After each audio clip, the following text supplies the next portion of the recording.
Bonjour à tous, je suis heureux de vous retrouver donc, sur cette chaîne Télé Tourette. Merci de nous accueillir pour cet événement important. Donc, je me présente, je suis Olivier Boisard, ancien président de l'U3P. Et derrière ce nom un peu bizarre, l'U3P, on sera heureux de vous expliquer ce qu'on fait. Association, donc l'U3P, qu'on a créée il y a maintenant 40 ans. Et c'est la raison pour laquelle on se retrouve aujourd'hui pour vous présenter un peu tout ce qu'on a fait et puis célébrer cet anniversaire de notre association. On va vous parler là, pendant cette petite présentation, de nos projets qui concernent les voiles solaires, donc des projets de navires. Je vais en dire quelques mots après et je pense que durant cette heure ou ces 2 heures de conférence, on va vous expliquer un peu de quoi il s'agit. L'U3P, donc, cette association qui, née en 1981, a défendu l'idée d'organiser une course de la Terre à la Lune de voiliers solaires. Donc, j'en dis pas plus pour l'instant. On va avoir beaucoup d'intervenants. On a même un astronaute qui nous a envoyé un petit communiqué. On a les anciens présidents et présidentes de l'U3P qui vont présenter un peu leurs souvenirs et évoquer un peu tous les projets qu'on a également pour notre association. Et avant de laisser la parole, un petit message de notre tout premier président, Jacques Breton, je vous dis 2-3 petits mots quand même pour expliquer ce que c'est que ces fameuses voiles solaires. Alors les voiles solaires, en fait, qui a été la raison pour laquelle on a créé l'U3P, c'est un concept tout à fait original d'utiliser la pression de la lumière solaire, les photons de la lumière, pour se propulser dans l'espace. Moyen complètement révolutionnaire, surtout à l'époque où on a lancé l'U3P, puisque là, il n'y a pas besoin de carburant, pas besoin de moteur fusée, uniquement les petits photons de la lumière qui, en arrivant sur des grandes voiles, comme des voiliers qui naviguent sur l'océan, permettent de naviguer depuis la Terre jusqu'à, pourquoi pas, la Lune et au-delà dans le système solaire. Donc un moyen complètement original. Et moi, je me souviens encore, à l'époque où on a créé l'U3P, beaucoup de gens étaient incrédules, en disant ça ne marchera jamais, c'est quelque chose de tout à fait étonnant, comment peut-on se propulser avec la lumière du soleil. Je donnerai juste un ordre de grandeur. La pression de la lumière du soleil, si on considère une grande voile de la taille d'un terrain de football par exemple, c'est l'équivalent du poids d'une pièce de monnaie. Donc c'est vraiment pas grand chose, mais quand vous êtes dans l'espace, ça n'est pas négligeable, et au fil des ans, vous pouvez atteindre des vitesses considérables, voire supérieures à des vitesses que vous pouvez atteindre par les moyens classiques, parce que la force est permanente. Donc voilà, en 2 mots, voilà le principe des voiles solaires. Je ne vais pas rentrer plus dans la technique, je vais laisser la parole à Jacques Breton, qui nous a enregistré un petit message. Donc Jacques Breton, premier président de l'U3P, qui, avec quelques amis qui sont présents également, qui interviendront durant cette conférence, ont conçu, imaginé, créé l'U3P.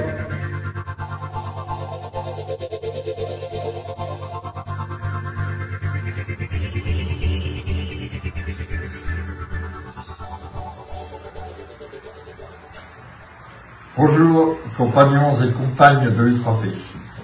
J'aurais aimé être avec vous, mais j'ai un petit problème de santé qui fait que je suis loin, mais en même temps je voulais être présent par un petit message.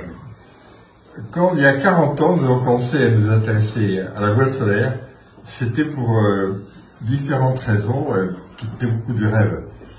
C'était un moyen de propulsion immatériel. Dans l'espace, on peut aller 1 an, 10 ans, 100 ans à la voile solaire, on n'aura rien consommé. Il n'y a pas de bilan de masse à faire aussi fugitif que celui de propulsion chimique. Donc c'est une technique d'avenir lointain peut-être, mais d'avenir. Et cette propulsion matérielle donc libère absolument des contraintes ou des calculs de masse en fonction du périple que l'on fait.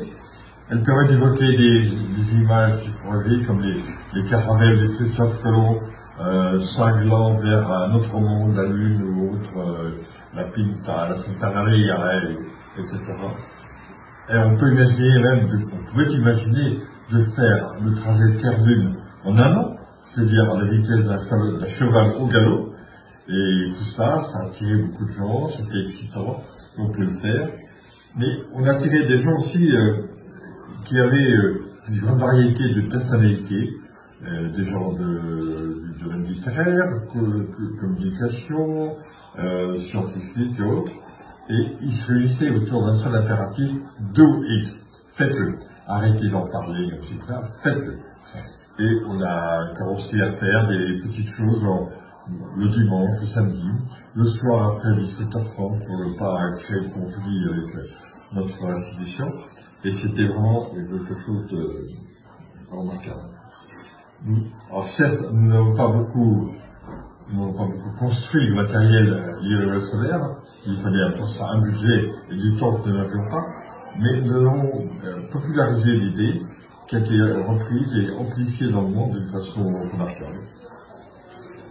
Oui, c'est possible. L'espace peut être un domaine de douceur.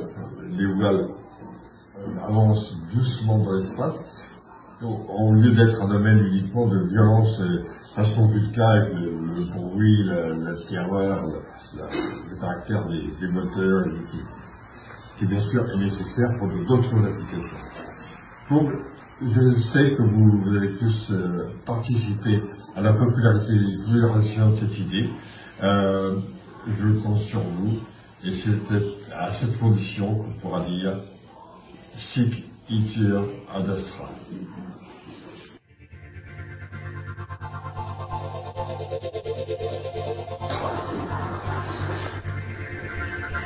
Merci à chaque personne. Je ne cache pas que c'est très émouvant qu'on conclue ici, parce que moi j'étais en 80 un jeune étudiant, et je me souviens de Jacques Breton qui m'avait contacté pour proposer de rejoindre l'U3P, où donc Jacques Breton faisait référence à son institution qui pour le coup est le Centre National d'Études Spatiales, et quand on est un jeune étudiant, voir des brillants ingénieurs du CNES avoir des projets audacieux comme organiser une course de la Terre à la Lune et parler de voile solaire, c'est vraiment impressionnant. On a gardé toujours cet esprit pendant ces 40 ans. Et alors une autre personne qui compte beaucoup dans l'U3P, évidemment, à qui je vais donner le micro, c'est Guy Pignolet, alors également président de l'U3P. Et Guy, je te laisse le micro pour nous raconter l'histoire de la création du l'U3P, puis plein d'autres choses à dire. Seule contrainte, 10 minutes, et je sais que ça va être terrible de passer en 10 minutes tout ce que tu as à dire. Je te laisse la parole. Voilà, Olivier, tu nous préviendras quand mon temps sera prêt de se terminer.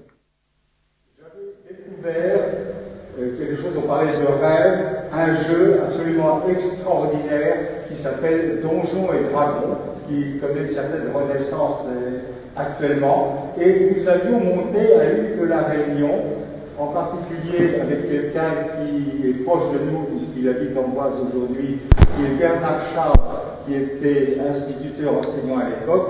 Nous avons monté la première équipe de Donjons et Dragons en France.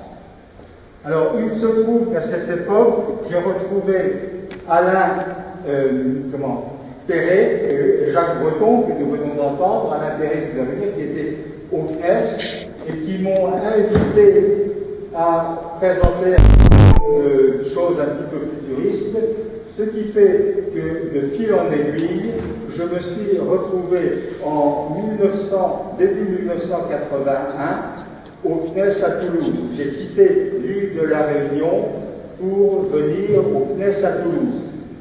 Qu'est-ce qui s'est passé?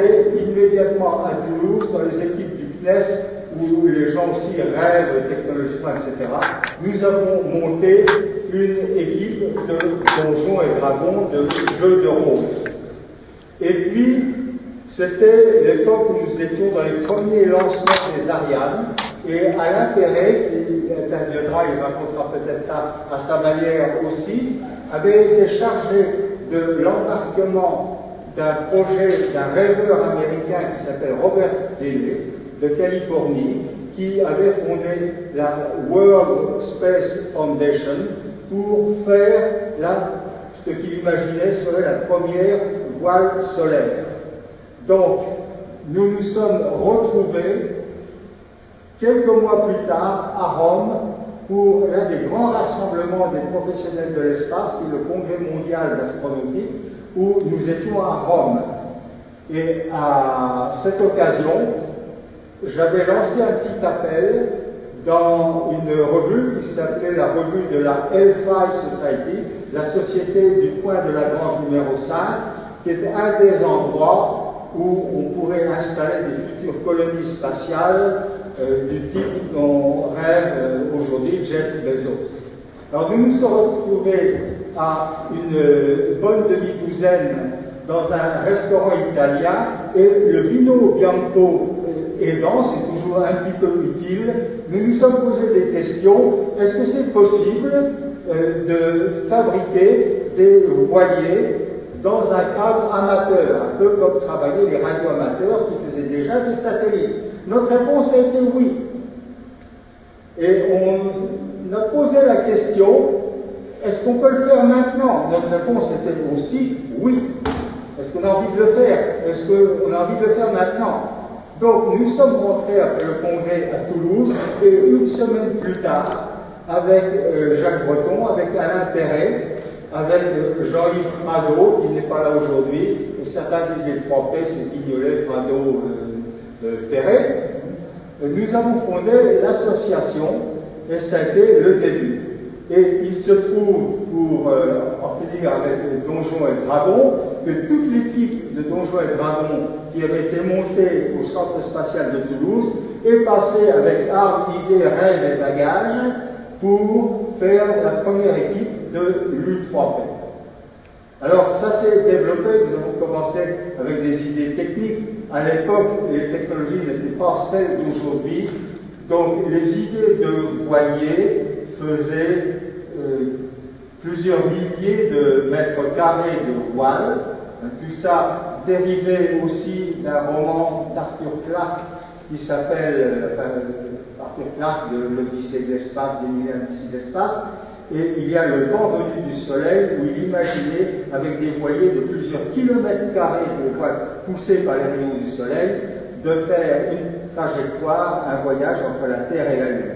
Et nous nous sommes dit que ce challenge de la Terre à la Lune pouvait être un bon objectif pour attirer, intéresser le grand public, non seulement les professionnels, mais aussi le grand public au voile solaire et à tout le potentiel de notre ouverture nouvelle vers toute la dimension du système solaire. Alors nous sommes allés de progrès en aléa, d'aléa en nouveau progrès, etc., jusqu'à rencontrer des équipes japonaises qui se sont aussi lancées dans ce projet. Les équipes américaines, autour de Robert Stellet et de quelques amis, ont développé leur projet aussi. Et après quelques échecs et quelques redémarrages, nous nous sommes retrouvés, je saute en 1992, où il était question, parce que c'était le 500e anniversaire du voyage de Christophe Colomb, donc pour commémorer, de faire un voyage qui aurait été le trajet en spirale pour aller autour de la Terre sur des orbites de plus en plus grandes jusqu'à passer derrière la Lune. Il y a eu un règlement officiel de la course Terre-Lune avec une orbite de départ à 50 000 km de la Terre et le signal de l'arrivée, c'était de prendre une photo du centre de la face cachée de la Lune pour montrer qu'on était bien passé derrière la Lune. Et là-dessus, avant de reprendre après, quand nous sommes entrés dans les techniques, Olivier, je te rends la parole et le micro. Merci Guy. Merci Guy. Il y aura tellement d'autres choses à dire. Déjà, merci d'avoir évoqué tous ces faits, comment s'est construit un peu l'U3P. Ce que je rajouterais aussi, là encore, moi je suis vraiment comme un étudiant que j'étais au début de l'U3P. Ce que tu ne dis pas, Guy, c'est que tu as travaillé longtemps au CNES. Tu as été présélectionné parmi la première promotion d'astronautes. Et c'est ça aussi, moi, qui m'a beaucoup impressionné à l'U3P, c'est la diversité des gens, des ingénieurs, des scientifiques. On parlera aussi tout à l'heure, un point très important pour nous, c'est les artistes également, avec qui on a toujours aimé faire des projets. Ce que je vais faire, c'est laisser la parole, cette fois-ci, à une autre présidente, qui a eu des responsabilités à l'ONERA. Donc cette autre présidente, c'est Anne-Marie Mingui, présidente de l'U3P, qui a par ailleurs travaillé à l'ONERA, qui a été accessoirement, si j'ose dire, vice-présidente de la Fédération internationale d'astronautique, institution internationale importante, c'est celle où Tintin se rendait dans vol 714 pour Sydney. Si vous avez vu ce Tintin, eh bien ils vont à ce congrès de la Fédération internationale d'astronautique, c'est tout à fait vrai. Donc voilà, je ferme cette parenthèse, je laisse la parole à Anne-Marie Mingui, qui va également évoquer le lien avec cette ville d'Amboise où nous sommes actuellement.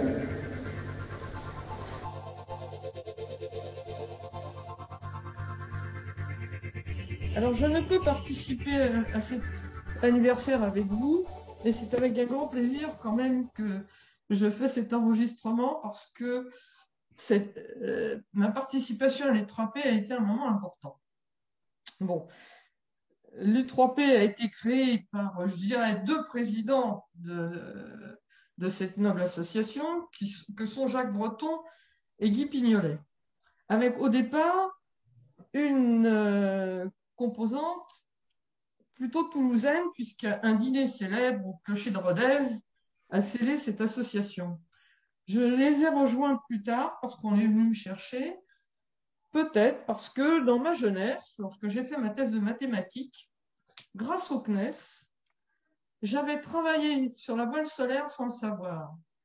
Le sujet de ma thèse était optimiser la trajectoire de la Terre à Mars avec la poussée photonique. C'était dans les années 65. Vous voyez que le CNES avait été créé dès 61 et que dès 65, les sujets de voile solaire commençaient à arriver. Les débuts de cette association ont été essentiellement techniques et les premières années, les années 80 et 90, ont été pour faire des projets, pour valider, essayer d'évaluer la taille d'une voile solaire, pour savoir en combien de temps on pouvait y aller, etc. Et lorsque cette étude qui a réuni des gens du CNES, des gens de l'ONERA, des étudiants, d'autres personnes, eh bien, on a pu commencer à en parler et Guy Pignolet, avec son talent, a été chercher des gens hors de France et hors d'Europe. Et donc, l'idée de faire une course avec les Américains du JPL et les Japonais est arrivée. Alors, ce plaisir de la course était assez impressionnant et il fallait que l'on fasse de la pub et il est toujours avec talent. Nous avons essayé d'obtenir de l'aide de politiques, de communicants, etc. Et ça nous a été l'occasion, les uns et les autres, peut-être est-ce pour ça que cet anniversaire se passe à Amboise, ça a été l'occasion de rencontrer Michel Debré. Michel Debré, premier ministre de la Ve République, créateur avec le général de Gaulle du CNES, passionné d'espace, et qui à l'époque n'était plus en activité directe de la politique, mais pouvait nous donner des conseils. Et en tant que maire d'Amboise, nous l'avons rencontré avec Guy. Et j'ai un grand souvenir, nous avons invité Michel Debré à dîner dans un restaurant troglodyte d'Amboise. Et là, nous avons discuté, et l'idée était là de faire cette course pour le 500e anniversaire de la traversée de l'Atlantique, ou la découverte de l'Amérique, ça dépend comment on peut le dire, de Christophe Colomb. Et là, cette soirée où Michel Debré nous a dit plein de choses intéressantes, où il s'est intéressé au sujet, où il a essayé de nous aider, on l'a revu avec Guy par la suite. Eh bien, mon plus fort souvenir, Olivier en parlera peut-être, mais il avait préparé quelque chose aussi qu'il a présenté à Michel Debré, et je ne sais pas comment, mais si c'est Michel Debré ou moi-même qui avons commencé à citer Les Conquérants de José María de Heredia. Et alors, Michel Debré et moi-même, nous avons récité en intégrale ce poème de José María de Heredia. C'était un grand moment dans ce restaurant. Donc, l'U3P a été aussi l'occasion de créer une communauté de gens passionnés, aimant plein de choses Et les grands souvenirs de l'U3P que j'ai, parce qu'il a fallu que je passe le relais un jour, parce qu'il ne faut pas rester trop longtemps au même endroit, et j'ai passé le relais à Guy, ça a été les assemblées générales dans des endroits divers et variés, dont Guy avait le talent de nous trouver les lieux. Donc, il y a eu le château de procès de Pointe-d'Amboise, où j'avais une chambre dans le donjon, et il y a eu le Mont-Saint-Michel. Ça a été aussi grandiose, avec la veillée la nuit au Mont-Saint-Michel avec les moines. Donc, j'ai plein de souvenirs comme ça. Mais le plaisir, ça a été d'essayer de faire quelque chose. Alors, la voile solaire reste toujours un sujet d'actualité. Des brevets ont été déposés par des industriels.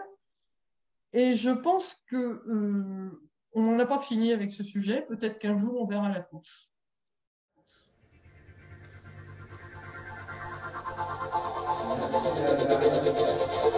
Génial, le témoignage de toute notre aventure, je pense effectivement à quand on était dans le château de Possé ou quand à 2 pas d'ici on a rencontré, je crois que c'était en 91, le maire d'Amboise, Michel Debré, qui nous avait bien soutenus dans nos projets, qui était passionné par l'astronautique et qui était un des fondateurs, le fondateur du CNES évidemment. Donc sacrée aventure.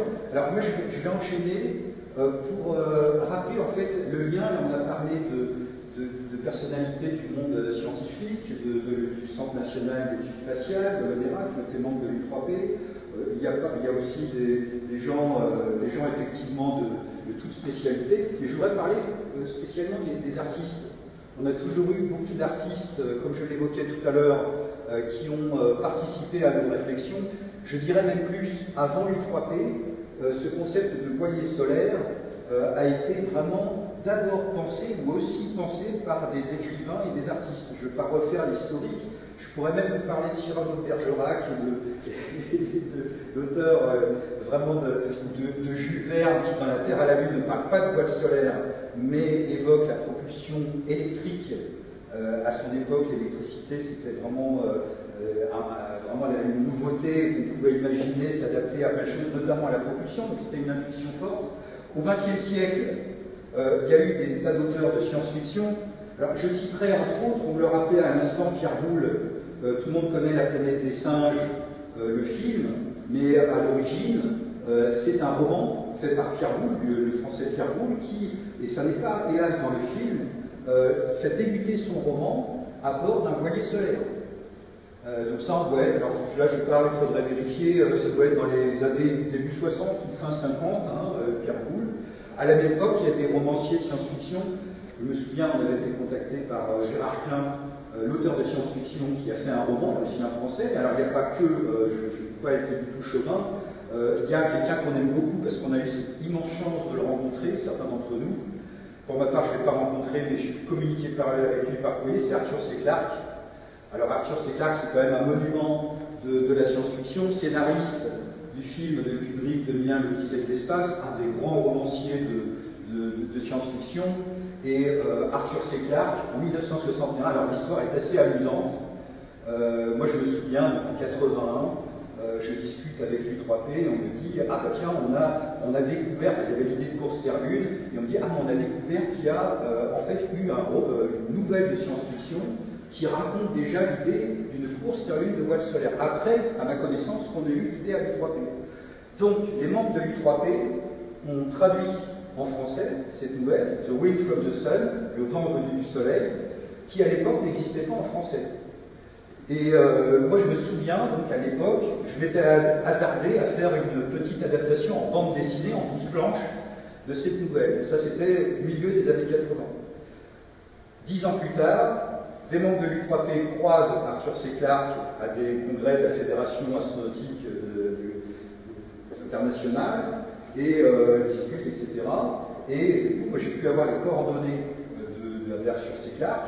Et alors que Internet commençait, lui demandait si on pouvait mettre en ligne, s'il nous donnait l'autorisation de mettre en ligne cette bande dessinée. Donc très gentiment, il nous a répondu, il m'a dit oui, de toute façon, Internet, on ne sait pas ce que c'est exactement, mais ça a l'air sympathique, allez-y, je vous couvre, c'est peut-être pas très autorisé, mais vous inquiétez pas, faites-le. Et c'est comme ça qu'on a diffusé, avec l'autorisation de Clark, cette nouvelle The Wind from the Sun, adaptée et traduite en français par les membres de l'U3P. Donc des histoires comme ça, on en a plein. Je parlais un peu d'Internet, alors toujours avec le lien avec la communication, la création, etc.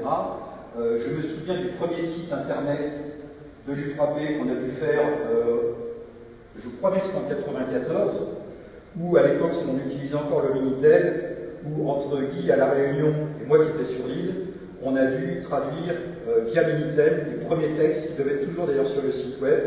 Depuis, on a eu 5 ou 6 générations de sites web. On a beaucoup communiqué sur les voiles solaires via le web. Alors, on a eu après je vous donne quelques petites idées comme ça, des choses assez amusantes qu'on a eues. Par exemple, une grande aventure, ça a été, d'ailleurs quelqu'un qui va intervenir après moi va peut-être en dire 2 mots, on a suivi la mission Znamia, qui a été non pas un voilier solaire, mais un miroir solaire, qui avait beaucoup d'analogies, avec quelqu'un qu'on aime bien, puisqu'il est venu à certaines de nos assemblées générales, c'est Vladimir Sirotmaknikov, donc grand ingénieur russe, qui a même travaillé sur Sputnik quand il a débuté sa carrière, qui a conçu les systèmes d'arrimage d'Apollo-Soyouz.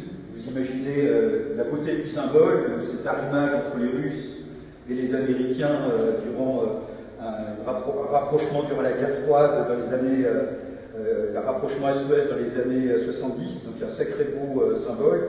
Et Vladimir a conçu donc le voilier Znamia, qui a volé une première fois en 93, si mes souvenirs sont bons.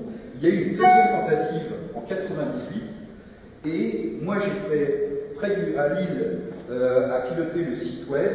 Guy Pignolet était à Moscou au centre spatial qui recevait les images depuis la station Mir où se faisait ce déploiement, et nous relayons tout ça sur Internet. Un membre de l'U3P que je ne peux pas ne pas citer, parce qu'il a fait des très beaux romans de science-fiction, c'est Bernard Krummenacher, membre éminent de l'U3P, qui a fait des romans qui s'appellent L'Acratie, des sacrés romans de science-fiction. À un moment donné, il cite des voiles solaires. Un romancier d'ailleurs qu'on avait invité à une de nos conférences, on avait invité Bernard Krummenacher, et puis également Bernard Werber, que tout le monde connaît, l'auteur des Fourmis, qui a fait également un roman qui s'appelle Le papillon des étoiles, dans lequel il parle de voiles solaires, également un romancier qu'on aime bien. Et puis il y a aussi des artistes plasticiens, je pense à Pierre Comte, qui était membre de l'U3P, qui est créateur du Space Art, qui a imaginé des structures gonflables qui pouvaient se rapprocher de voiles solaires. Et puis je terminerai, là je parlais d'artistes plasticiens, d'artistes écrivains, il y a aussi des artistes musiciens, et là on n'est pas peu fiers aujourd'hui pour ce 40e anniversaire au Château d'Amboise, d'inviter le groupe Inventor. J'en dis pas plus parce qu'il y aura un concert en fin de soirée tout à l'heure, des Inventors qui sont des musiciens de talent, qui ont imaginé et composé un opéra spatial où, j'en dis pas plus, mais il y a quelques voiles solaires dans l'inspiration de cet opéra qu'ils ont créé. Donc voilà en 2 mots. Je vais laisser là la parole à quelqu'un qui nous soutient également, d'ailleurs qu'on peut considérer comme un des parrains de cet anniversaire aujourd'hui.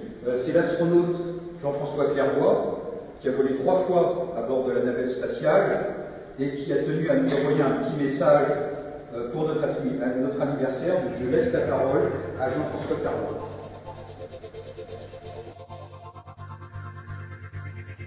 Bonjour à tous.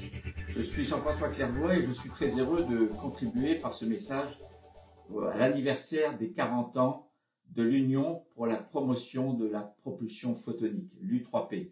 Alors, la propulsion photonique, c'est quoi? C'est une propulsion assez magique, puisqu'on ne voit pas la matière, d'ailleurs ce n'est pas de la matière, qui permet de pousser des voiles pour naviguer.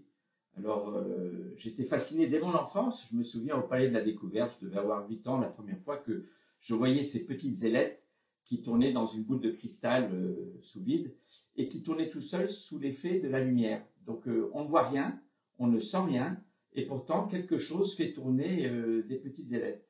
Et ça, c'est magique. Alors, quand on fait de la physique, on comprend comment ça marche, mais c'était quelque chose d'assez extraordinaire. Et il y a 40 ans, donc, des amis, des passionnés ont développé ces concepts et ont fait la promotion de cette propulsion qui ne consomme rien, puisque l'énergie qui permet de naviguer, elle est toujours présente dans le système solaire lorsqu'on est quand même assez proche d'une étoile, donc de notre Soleil. Et par ailleurs, je suis un grand fan du cerf-volant. Depuis gamin, je pilote des cerfs-volants à un fil, 2 fils, 4 fils, même la veille de mon 3e décollage vers l'espace pour réparer le télescope spatial Hubble. Je m'amusais avec mon cerf-volant acrobatique à 4 fils, assez difficile à piloter. Mon commandant se moquait de moi et puis je lui dis tiens, essaye. Après, pendant 2 heures, il s'amusait et je ne pouvais plus lui reprendre le cerf-volant des mains tellement c'était fascinant de pouvoir s'amuser à piloter une voile qui se déplace uniquement sur la force naturelle du vent. Alors dans l'atmosphère, c'est de la matière, c'est des molécules de gaz qui pressent sur la voile. Dans l'espace, c'est des photons, donc des grains de lumière qui n'ont pas de masse, mais qui font pression sur la voile. Voilà, donc les manipuler les voiles solaires, les piloter dans l'espace, c'est un peu faire comme du cerf-volant, mais à l'échelle cosmique, à l'échelle de notre système solaire, enfin, encore une fois, quand on est assez proche du Soleil.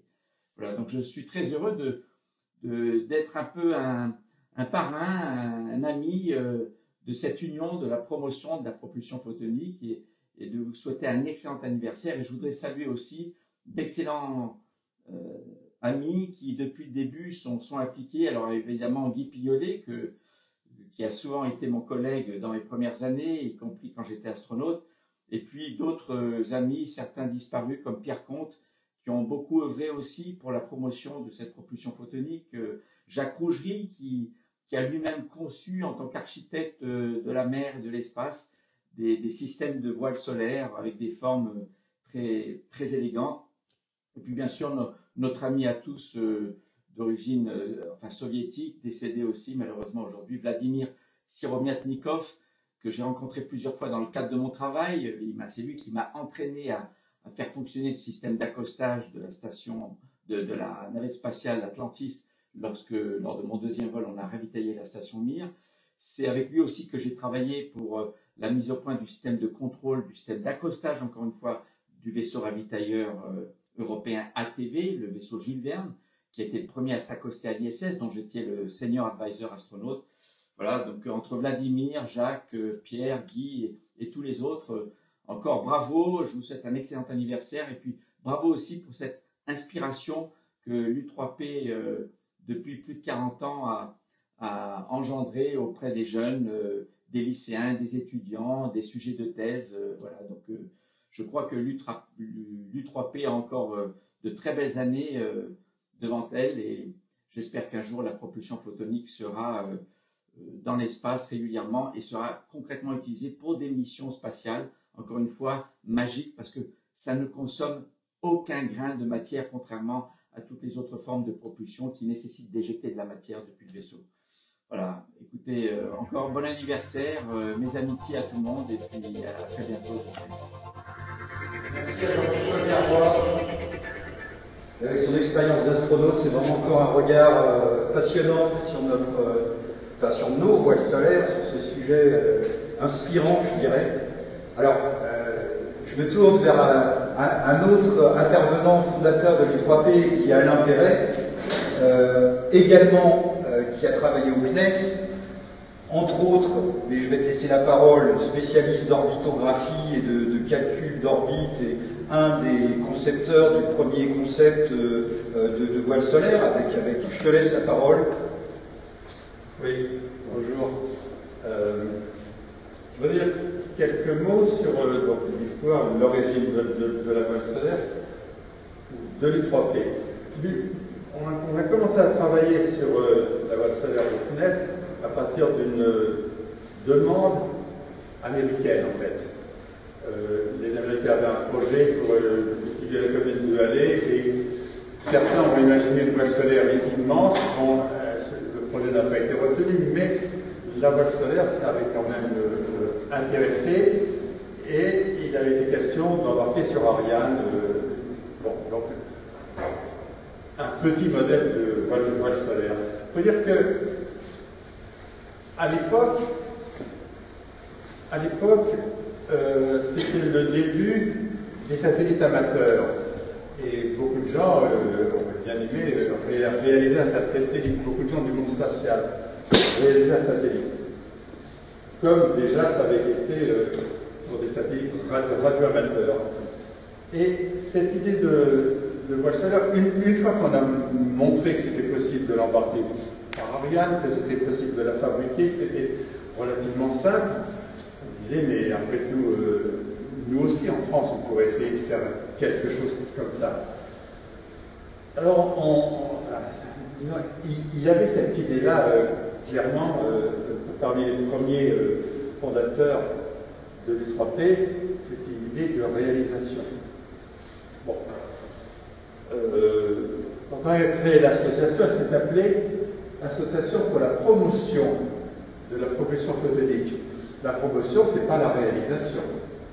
Donc, dans leur sagesse, les premiers créateurs, enfin celui qui a donné le titre, avait bien pensé que c'était pas si facile de réaliser, mais que la promotion, au moins, on pouvait toujours essayer de le faire.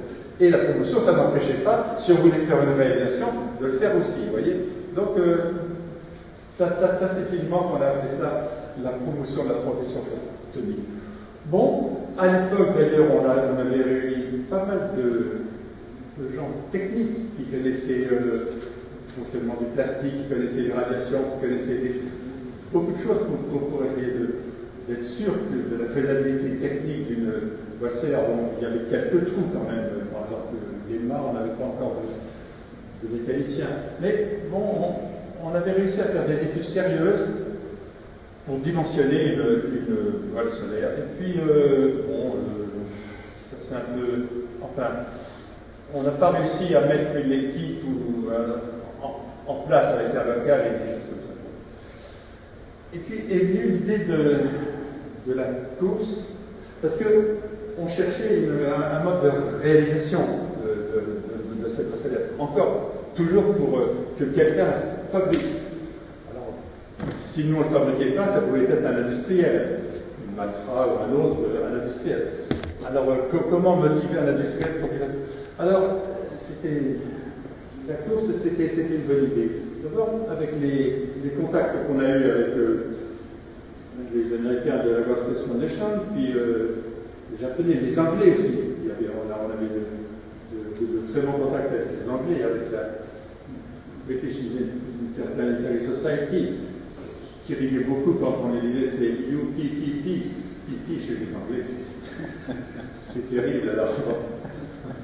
Je suis. Donc, on s'était dit une course, ça va motiver les industriels, ça va motiver. Et ça a marché. Quand on a été les voir, vous savez, il y a une course, il y a un machin, ils ont dit alors, ça commençait. En fait, leur idée c'était si jamais ça marche, on ne peut pas ne pas y être. Vous voyez. Donc, ils ont accompagné le mouvement. Sans en faire trop, mais pour être sûr d'être là, parce que si jamais ça marche, il fallait qu'ils y soient. Bon, il y a aussi, c'était une époque où la région Midi-Pyrénées cherchait aussi une visibilité, donc, et puis le directeur du CNES et d'Alcatel leur a un petit peu envoyé dans les pattes la valseur, enfin pour faire des petites choses comme ça, c'est bien que la région nous a soutenus aussi, on a été faire, c'était à Stockholm, pendant l'IEL de Stockholm, la région Midi-Pyrénées qui était avec le foie de canard et la voile solaire, non mais c'était bien. Bon, et puis, comme a dit Dick Mignonnet, il y avait un problème, 92, tout ça, mais on avait quand même avancé, on avait eu plusieurs réunions avec Américains, Japonais, à Paris, pour faire un règlement, pour faire une première construction de lancement, ça c'était. Puis ça a fait. Alors ensuite, donc la voile solaire étant. Bon, alors, on a fait une petite ressucée de voile solaire à l'occasion de Christophe Colomb, on a dit que ça pourrait peut-être marcher. Bon, en face, ça va pas vraiment marcher. À cette époque, il y avait d'autres gens qui voulaient lancer des grandes structures dans l'espace, comme des gens comme ça. C'est pas des voiles solaires. Il faut bien voir, la voile solaire, c'est un objet qui peut naviguer dans l'espace, donc s'orienter dans l'espace. que ne peuvent pas faire les structures visibles simplement, comme les grands cercles visibles que vous pouvez faire à c'est un peu spécial. Et puis, alors, les 3P saisis, alors comment faire? Alors, il y a eu une espèce de petite dérive de l'U3P qui disait, mais alors, ce qu'il faut, c'est chercher de l'argent. Si on a de l'argent, on pourra faire. Non, en fait, avec l'argent, on ne peut pas. Nous, non. Quelqu'un qui a envie de faire, il a besoin d'argent pour faire. Mais si on donne de l'argent, ça ne suffit pas pour faire. Il faut avoir une motivation, il faut avoir un groupe, c'est plus complexe. Bon, je vais dire quelque chose encore. Oui. Depuis, il y a eu quand même pas mal d'autres groupes dans le monde qui ont essayé de faire des vols solaires. Jusqu'à présent, aucun n'en a fait encore une vraie complète. Il y a eu Znamia, c'était un test de déploiement, et puis d'ailleurs qui n'a pas très bien marché, le déploiement n'était pas bon, et c'était plutôt pour faire un miroir. Il y avait quand même quelques idées derrière le déploiement en rotation, la contre-rotation, c'était pas du tout inutile. Et puis il y avait Icaros, bien sûr, mais Icaros, grande voile solaire, bien déployée, superbe. Ah, le contrôle en roulis, c'était fait avec du gaz. Donc, du gaz, quand il n'y a plus de gaz, ça ne marche plus. C'est pas une véritable voile solaire, comme moi j'aurais aimé une voile solaire vraiment autonome, sans combustible, enfin sans. Bon. Les voiles de l'Unitary Society qui ont fait quelques essais. Bon, il y en a qui n'ont pas marché, il y en a qui ont marché un peu, mais c'était encore des tests de déploiement. Alors, maintenant, la NASA s'y met, et bientôt il y aura une voile solaire Scout qui va être lancée, qui va aller vers les astéroïdes. J'ai pas assez d'informations techniques sur la voile solaire, pour savoir si c'est une vraie voile solaire comme je les aime, mais bon, c'est raisonnable. Mais j'insiste quand même sur le fait que pour réaliser une voile solaire, c'est pas si facile et bon, maintenant que les agences s'en mêlent, ça va sans doute progresser, mais pour un groupe amateur, surtout français, ça n'a pas été facile. Si. Merci. Je trouve personnellement que c'est trop modeste parce qu'on a fait beaucoup de travail qui est inspiré d'autres missions. Je pense à des voiliers aussi, Libellule et Demoiselle, qui étaient des microsatellites. Qui sont très proches de voiliers, je pense à l'Axel que tu as évoqué, fait par la Planetary Society. Autant le voilier Icaros que tu mentionnais, qui a été fait par l'agence spatiale japonaise JAXA en 2009, je crois bien, le lancement de l'Icaros, 2009-2010, a été le premier voilier créé par une agence spatiale. Autant l'Axel a été un petit voilier qui ressemblait beaucoup à celui qu'on avait imaginé 10 ans plus tôt, avec des CubeSats, c'est-à-dire on ne parle plus comme l'U3P l'avait imaginé avec Anne-Marie Magui, avec tous les fondateurs de l'U3P dans les années 80, des voiles qui pouvaient faire jusqu'à 200 kg. On était quand même il y a 40 ans avec une électronique qui a beaucoup évolué, vous en doutez, en 40 ans. Aujourd'hui, on fait la même chose avec des CubeSats, c'est-à-dire des microsatellites qui font 1 kg.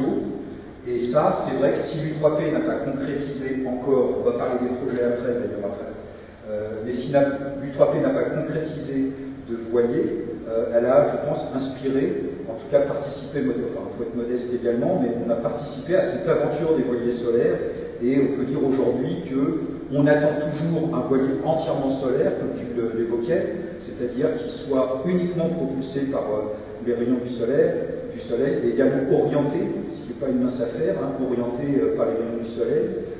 Et ça, c'est effectivement des challenges technologiques, mais je pense qu'on avance.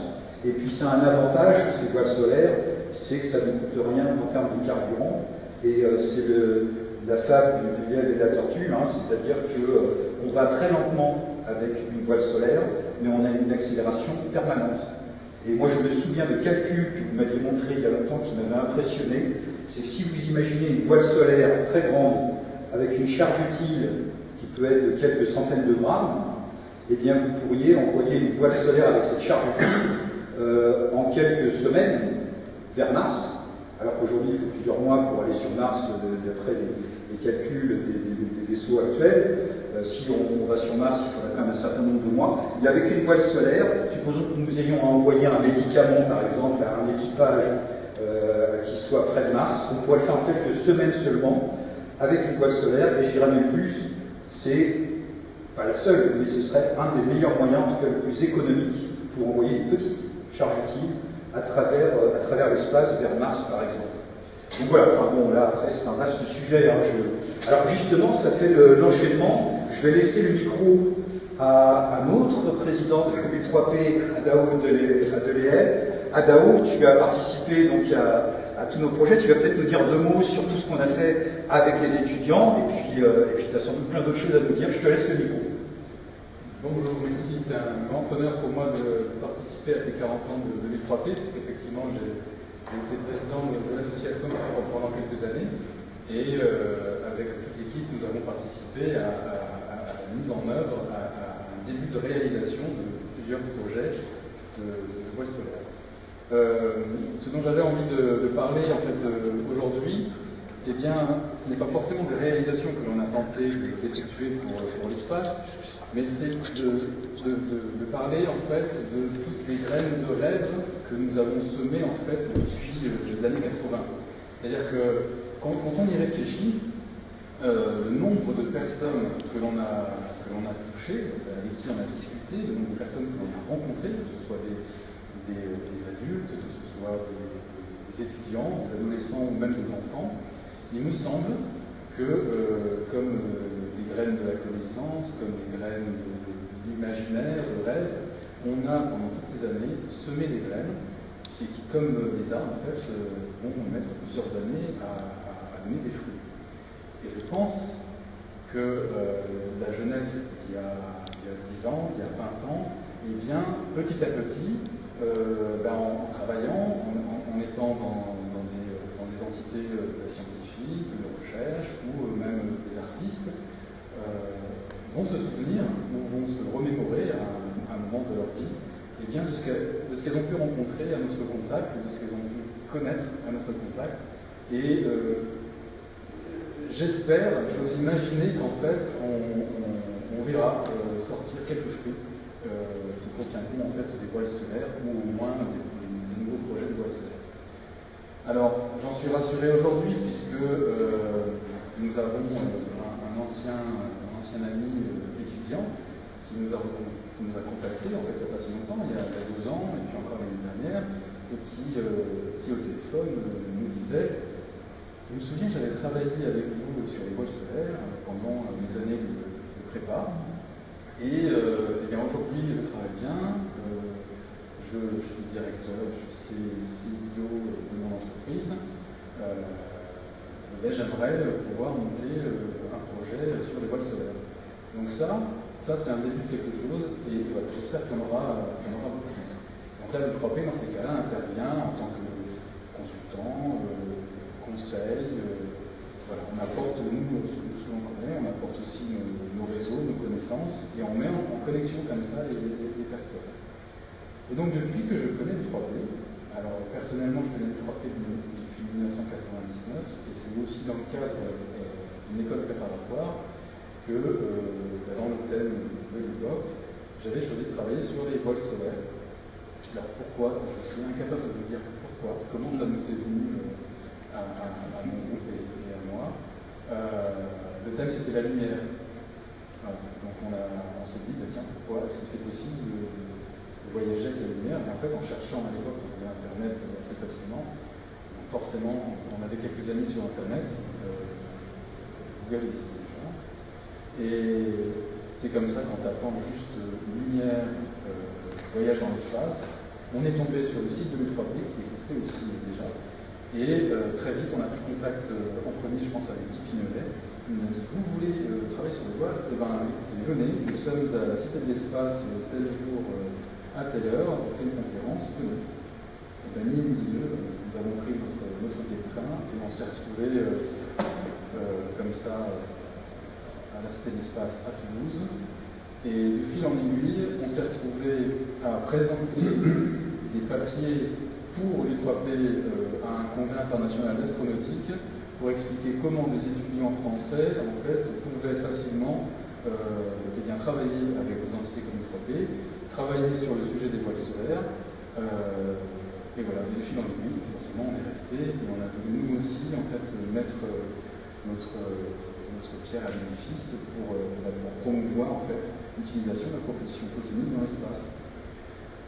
Et on a continué comme ça, donc de 99 à aujourd'hui, on le fait encore chaque année, et bien tous les projets portés par des étudiants, bien qu'ils ont envie de s'impliquer en fait dans le monde de la propulsion photonique, et bien l'U3P est disponible, l'U3P apporte son soutien toujours pareil, de réseau, de moyens, d'information. Et bien on intervient auprès des étudiants, soit en faisant des conférences pour parler de nos activités, pour parler des projets qui sont aussi portés par d'autres membres de l'U3P. En ce moment, on travaille beaucoup avec Jean-Yves Prado, qui popularise pas mal, qui va intervenir tout à l'heure, l'utilisation des voiles solaires dans différents projets spatiaux. Nous intervenons également directement auprès des étudiants qui sont en classe préparatoire, qui veulent faire des expériences spécifiques qui touchent les voiles solaires. Nous avons comme ça participé à plusieurs projets où les étudiants faisaient eux-mêmes leurs propres essais de mise en évidence de la propulsion photonique, avec des tubes de course notamment, des boules de verre qui sont mises sous vide, dans lesquelles en fait, il y a très très peu de frottement, et on peut mettre en mouvement comme ça des élèves réfléchissants grâce à la lumière de rayons laser. Nous intervenons beaucoup en école aussi, dans les écoles d'ingénieurs, dans les universités, pour faire des conférences. Et nous aidons aussi les groupes d'étudiants, ça a déjà été le cas. Nous étions déjà intervenus auprès de l'école polytechnique, où des étudiants avaient voulu mettre en évidence la pression d'une voile, d'un bout de voile, d'un triangle de voile, en faisant des essais en chute libre, par exemple. Donc là, l'U3P a travaillé, on a eu plusieurs sessions de travail avec eux. Donc voilà, c'est ce qu'on essaie de faire. Et comme je vous dis, l'objectif, finalement, c'est que même si ça ne marche pas aujourd'hui, eh bien, dans 5 ans, ou dans 10 ans, ou dans 20 ans, eh bien, c'est quelque chose qui aura germé, et je suis convaincu que si nous ne le faisons pas, eh bien, d'autres le feront derrière, et ça, c'est très bien. Ce sera un accomplissement de toute façon pour tout ce que nous faisons, et pour tout ce que vous avez fait depuis le début de l'année. Je vous remercie. Merci à toi, Dao. Merci à Dao. C'est vrai que les travaux d'étudiants sont vraiment quelque chose d'important. Moi, je dis toujours, c'est aussi notre objectif, c'est faire la promotion, comme ça a été rappelé tout à l'heure, de la propulsion photonique. Imaginer des concepts de voiliers, on l'a fait. Aider de nombreux étudiants. Moi, je me souviens qu'on avait comptabilisé un jour plusieurs centaines de projets étudiants qu'on a encadrés, conseillés, je crois. Et donc ça, c'est un vrai plaisir, une vraie satisfaction de voir tout ça avancer. Mais on n'est pas là uniquement pour parler des 40 ans passés, je vais dire aussi des 40 ans à venir. Donc on va faire un petit break, je crois bien, de 3 minutes. Et après, on va parler donc, notamment avec Jean-Yves Prado, qui nous a laissé un petit message, qui a fait des travaux sur des applications des voiles solaires. Des applications assez originales d'ailleurs, on va voir ça. Et puis on pourra laisser la parole, et ça c'est important, nous sommes en duplex actuellement avec l'île de la Réunion et notre présidente, Erika Veglio, qui est avec nous, qui hélas ne peut pas être avec nous physiquement, mais est avec nous à distance. Et puis avec Guy Pignolet, Erika et Guy vont nous parler aussi de projets très concrets pour l'avenir, sur lesquels on travaille. Vous travaillez à la ville de la Réunion actuellement. Et on va vraiment avec l'U3P vous soutenir pour développer tous ces projets. Donc pour dire qu'on n'est pas là uniquement pour parler du passé, mais on veut aussi tourner vers des projets futurs. Donc nous avons parlé là, comme je l'évoquais tout à l'heure, de tous les projets, de tout l'historique de l'U3P, de ce qu'il y a avec ce fil conducteur de la course vers l'Une, qui n'est pas tant dans un esprit de compétition que dans un esprit sportif. Moi, je me souviens aussi d'une idée forte de l'U3P, qui était de dire pourquoi pas associer la course Terre-Lune à un grand événement sportif, par exemple un grand événement sportif qui se passe tous les 4 ans. Je vous laisse imaginer si on peut en trouver, et ce sera l'occasion de faire un lien. Donc je lance l'idée, si quelqu'un veut un jour rebondir sur cette idée. Imaginons que ce n'est pas anodin d'envoyer des voiliers dans l'espace, car c'est un événement qui serait visible depuis partout sur la Terre. Des points lumineux, en plus ça ne pollue pas longtemps, puisque ça s'éloigne de la Terre, donc je rassure, on est des astronomes aussi parmi nos amis à l'U3P, et on est très soucieux de ne pas polluer visuellement le ciel. On a eu souvent des discussions là-dessus. Une course de voilier solaire de la Terre à la Lune, ce sera très lumineux, autant que Vénus par exemple, qui est très visible. Ce sera un point lumineux, visible de n'importe où sur la Terre, et puis ça partira assez vite, donc ça ne restera pas, ce ne sera pas polluant, et ça peut être un très très bel événement, y compris, on parlait de Pierre Pont tout à l'heure, le plasticien, qui imaginait ça comme des sculptures. Alors lui, il ne pensait pas à des voiliers qui naviguaient, mais plutôt des structures statiques, qui pouvaient être des sculptures dans l'espace. Enfin, en tout cas, tout ça ouvre beaucoup à l'imagination. Alors on pose souvent la question, quelle est l'utilité des voiles solaires? C'est d'abord un moyen de propulsion, mais c'est aussi un moyen très original d'avoir des applications pour nous protéger de menaces qui existent dans le ciel et dans l'espace. Par exemple les éruptions solaires, surveiller des éruptions solaires, par exemple dévier des astéroïdes.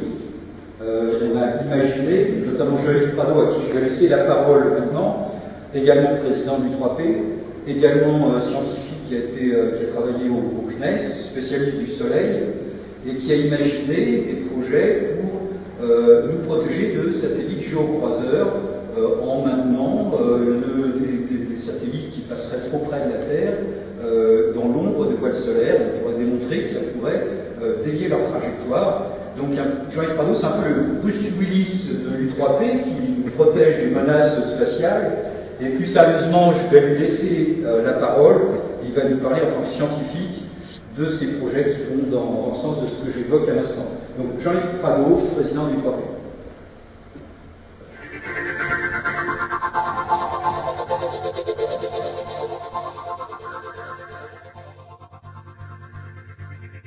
Depuis 40 ans que l'U3P a été créé, les technologies ont évidemment beaucoup évolué. Alors qu'il fallait, pour être efficace, une surface de plusieurs centaines de mètres carrés et une masse de plusieurs centaines de kilogrammes pour un voilier solaire, tous ces chiffres maintenant peuvent être facilement divisés par 10, et ce qui permet d'envisager ce qu'on appelle des CubeSats, c'est-à-dire quasiment des satellites de série, de une dizaine de kilogrammes à peu près. Il n'y a plus besoin que de voiles de l'ordre d'une centaine de mètres carrés pour avoir le même critère de performance de surface sur masse. Et ceci ouvre la porte à de nouvelles possibilités, en particulier dans le domaine scientifique où, pour faire des observations importantes, il n'y a pas forcément besoin d'instruments très lourds, simplement l'équivalent de ce que vous avez sur votre téléphone mobile, une petite caméra, un peu d'informatique, donc quelques dizaines de grammes, ça suffit pour faire des missions tout à fait intéressantes. Et je voudrais mentionner deux en particulier. Une qui concerne la surveillance des conditions de vent solaire et des arrivées de particules en provenance du Soleil vers la Terre. Donc on pourrait imaginer une constellation de petites voiles solaires situées soit dans la direction du Soleil par rapport à Terre, soit au contraire dans la queue de la magnétosphère, c'est-à-dire de le côté opposé au Soleil, de manière à suivre en temps réel l'évolution des différents paramètres permettant ainsi de connaître les évolutions qui peuvent affecter les systèmes de télécommunication ou des systèmes de positionnement. Et un second exemple de mission scientifique est dans le domaine des satellites, des astéroïdes géocroiseurs. Donc, géocroiseurs signifie que ce sont des astéroïdes dont l'orbite passe assez près de la Terre, c'est encore plusieurs millions de kilomètres, mais il y en a des milliers, il y en a plus de 20 000 actuellement répertoriés. Donc on pourrait imaginer d'avoir des missions d'exploration de système solaire pour aller à la rencontre de ces astéroïdes et de prendre des clichés, des images en infrarouge, en visible, de manière à savoir si les systèmes sont uniques ou si c'est plusieurs corps qui tournent autour des autres, et d'avoir une idée de leur géométrie, de leur axe de rotation, de la nature de leur sol. Donc ça, c'est quelque chose, compte tenu de la quantité d'astéroïdes de géocroiseurs, qui pourrait donner lieu à une compétition. On reprend un peu le lien avec l'origine de l'U3P, entre universités, écoles d'ingénieurs, petites entreprises, pour déterminer des trajectoires à partir de l'environnement terrestre pour aller à la rencontre de ces objets. Et ceci est tout à fait possible, sera démontré dans les mois qui viennent par la mission Scout de la NASA, qui doit être lancée d'ici la fin de l'année, et qui va, avec un CubeSat de l'ordre d'une dizaine de kilogrammes, doté d'une voile solaire de moins de 100 mètres carrés, aller à la rencontre d'astéroïdes qui vont passer près de l'orbite terrestre. Voilà, donc ceci pourrait donner le point de départ d'une nouvelle période particulièrement intéressante pour la voile solaire. Merci.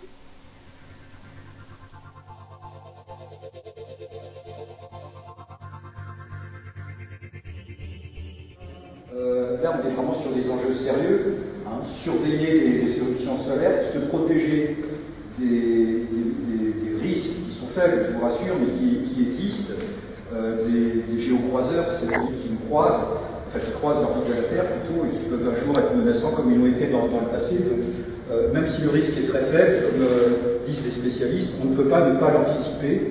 Et Jean-Yves Prado a participé notamment à un groupe de travail, je crois que c'est au niveau de l'ONU qui réfléchissent à tous les moyens de se protéger de toutes les menaces possibles, dont celle-là. Et les voiles solaires, c'est un moyen soft et fiable et low cost pour se protéger de ces menaces. Donc vous voyez que les voiles solaires, c'est économique pour s'amuser à faire des courses comme on l'imagine, c'est explorer le système solaire, peut-être plutôt dans les orbites proches du Soleil, parce qu'après il y a moins de Soleil, c'est pas simple, c'est pas efficace comme ça l'est près du Soleil. Se protéger des géocroiseurs, on l'évoquait là. On avait même imaginé, je me souviens, dans les années 80, lors d'un séminaire de l'U3P, on avait brainstormé sur à quoi pourraient servir les voiles solaires après la course Terre-Lune, et on avait lancé l'idée, je m'en souviens tout à fait, de pourquoi pas utiliser une voile solaire pour ramasser les débris spatiaux. Ça, c'était à la fin des années 80.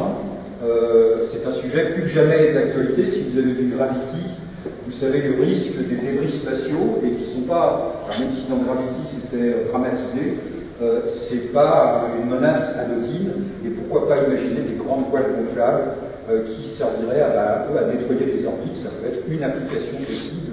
Donc vous voyez qu'on a beaucoup. Alors pour ça, il faut montrer la faisabilité des projets. Donc pour conclure cette conférence, déjà on est heureux de pouvoir faire un duplex avec notre présidente Erika Veillot, qui est actuellement retenue à La Réunion, qui a pu se joindre à nous, qui est en ligne. Donc c'est pour ça qu'on voulait faire la communication, le duplex, maintenant en fin de réunion. Et je vais laisser la parole donc à Erika et puis à Guy Pignolet, qui est présent avec nous avec des tas de maquettes que je vois là. Guy qui est un spécialiste des maquettes avec test de déploiement. Si vous allez sur notre site, d'ailleurs, vous verrez un test de déploiement qui a été fait en 0G à bord d'une Caravelle, un vol parabolique dans les années 90, avec Bernard Charles, qu'on connaît bien ici à Amboise.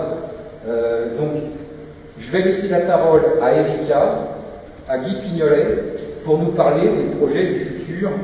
Et je compte sur eux pour concrétiser des voiles solaires avec tous leurs beaux projets. J'en profite pour remercier, comme on ne peut pas tous intervenir, mais l'U3P c'est vraiment une association. Je peux citer, je citais Bernard Charles et Reine-Claude Charles ici, avec qui on a souvent organisé nos assemblées générales à Amboise. Myriam Gagnon, qui est présente également avec nous. J'en citerai beaucoup, je ne veux oublier personne. Donc, merci évidemment à Frédéric Bousquet. Et lui, je ne lui donne pas la parole volontairement parce qu'il est en train de nous aider à la technique actuellement. Merci Frédéric, mais je ne te donne pas la parole parce que tu auras toute la soirée toi qui es musicien et avec qui on a souvent organisé des concerts avec des instruments magiques, le phone qui est un instrument, et on verra ça lors du concert que je vous recommande ce soir, donc à 22 h en direct sur cette chaîne également, et avec le groupe des Inventors. J'en vois d'autres présents que je salue. Vous avez imaginé un opéra spatial qui s'appelle Cosmos, et avec votre groupe des Inventors, qui est le bien nommé, puisque un grand nombre d'entre vous sont des créateurs d'instruments de musique, vous avez fait ce spectacle. Donc, vous aurez carte blanche ce soir, mais là, parole à votre présidente. Dès que Erika, que je vois en petite vignette à l'écran, et que je vais laisser Adèle. Donc, Erika, il est sur... Bonsoir Olivier. D'abord, bonsoir mes amis U3piens. Donc effectivement, je ne suis pas parmi vous ce soir, et c'est bien dommage. D'abord, je tiens à souhaiter à tous les membres fondateurs et tous les membres de l'U3P un joyeux anniversaire. Parce qu'effectivement, aujourd'hui, nous célébrons vos 40 ans. Donc c'est vraiment un honneur d'avoir pu rejoindre cette association.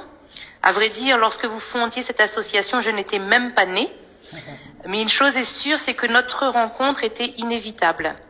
Donc je vous remercie de m'avoir élue présidente de cette association cette année. Donc je suis énième présidente et les honneurs sont surtout tournés vers vous, les membres fondateurs. Je considère être membre de partage, de connaissances, de compétences, de rêves et de volonté de réaliser le projet de voile solaire jusqu'au bout. Donc comme tu le disais Olivier, donc je suis à La Réunion actuellement et sur une planète, la planète La Réunion, où tout est possible.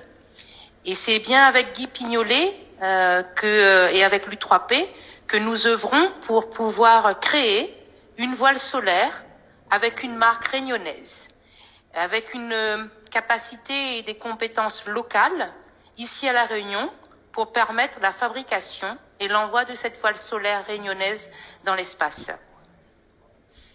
Donc Guy a ramené des maquettes qu'il pourra vous présenter, des maquettes de voiles solaires faites entre guillemets dans le garage, mais qui représentent concrètement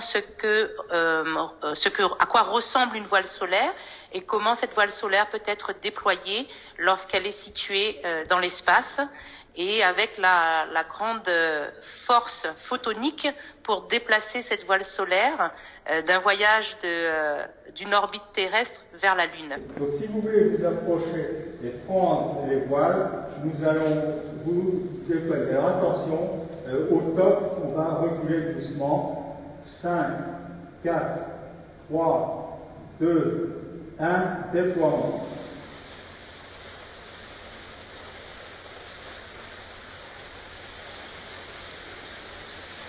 Voilà, si vous pouvez baisser vers la caméra, Alain, on va remonter et vous baissez, qu'on voit bien la voile. Voilà comment on procède au déploiement d'une voile solaire. Et vous voyez que pour que ça ne s'en mêle pas, le pliage est très très important. Le projet actuel qui s'appelle le paille en queue, où nous sommes en 25 ans passés d'une compétition internationale à une coopération mondiale où on se bat. Mais on ne se bat pas les uns contre les autres, on se bat ensemble pour faire sortir le meilleur de nous-mêmes du point de vue technique, scientifique, humain, culturel, éducatif et tout ce qu'on va. Ok, donc merci Guy pour cette démonstration de déploiement de voiles solaires qui est extraordinaire et qui démontre à quel point nous avons des technologies qui peuvent être mises en avant. Donc un prototype comme celui-ci est fabriqué, on va dire, dans le garage, mais qui démontre à quel point nous pouvons réaliser des matériaux qui peuvent être utilisés dans l'espace et pour atteindre en fait des objectifs divers et variés, scientifiques et ludiques. Tu le précisais à l'instant Guy, c'est des choses que nous pouvons créer localement à La Réunion par des industriels, voire même des étudiants réunionnais et qui peuvent être produits et objets du monde entier de façon à pouvoir être placés en orbite et aller vers la Lune. tout simplement grâce à la force des photons, donc qui viennent du soleil. Donc c'est vrai qu'il est important de penser qu'il y a 40 ans, vous fondiez l'U3P dans l'objectif de créer ce challenge d'une voile solaire partant d'une orbite terrestre vers la Lune. Mais aujourd'hui, 40 ans plus tard, nous devons regarder vers l'avant et regarder les 40 prochaines années où nous devrons réellement aboutir à la réalisation de ce projet de voile solaire pour y apporter une réponse aux besoins de l'humanité, que ce soit sur les débris spatiaux, que ce soit que la finalité du challenge Terre-Lune, mais aussi d'autres spécificités dont nous avons besoin dans l'espace avec des retombées sur l'humanité. Et je prône évidemment toujours ce discours puisque je suis réunionnaise et je sais qu'ici à La Réunion, il y a des compétences et des industriels compétents pour pouvoir créer et pouvoir montrer aussi la valeur de la création de cette voile solaire aux yeux de tous. On va conclure. Est-ce que tu souhaites ajouter quelques mots? J'aimerais rajouter, pour être rapide, un remerciement à tous les membres de l'U3P, actifs et en sommeil, à tous les membres fondateurs essentiellement pour avoir apporté cette association à la lumière et de pouvoir apporter les compétences et connaissances sur ce sujet à bon nombre de personnes intéressées.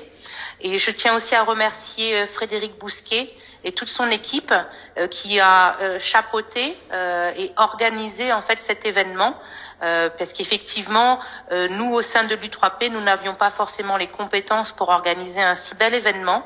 Donc un grand merci à Frédéric et aussi à toi Olivier puisque bon voilà vous faites les choses en duo assez régulièrement. Donc grand merci. Et merci à chacun d'entre vous. Je ne vais pas citer tous les noms, mais on est nombreux et nombreuses. Et je pense qu'il est important de remercier chacun et chacune d'entre nous parce que ensemble, nous arrivons à faire de belles choses. Alors merci.